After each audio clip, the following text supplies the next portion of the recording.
Welcome to Kenton's videos. Enjoy the video. You begin by holding guard immediately. Light or heavy works, but timing is key. Aim to meet enemy strikes early. Doing so transitions posture damage instead of HP loss.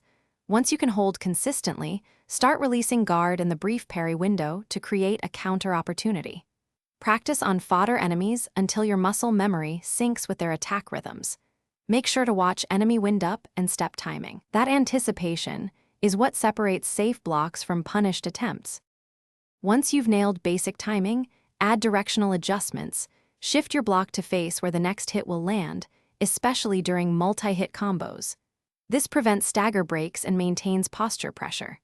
After a successful parry, press attack without delay to capitalize on the opponent's vulnerability. That immediate follow-up is why parries are high reward. Also, mix in a quick dash or sidestep to disrupt enemy rhythm, because spaced resets make their telegraphs easier to read and block consistently. To finish encounters safely, match guard height to attack type, high for overheads and low for sweeps, and keep alternating when opponents mix moves. If blocking breaks down, back off one spacing step, bait a single predictable strike, and re-establish your timing. Make sure your inputs are responsive. If not, tweak controller sensitivity or remap guard to a comfortable button. Finally, stay calm. Consistent blocking is about pattern recognition more than reflex speed. So reset the encounter and apply what you learned. Thanks for watching. Consider subscribing if we helped you.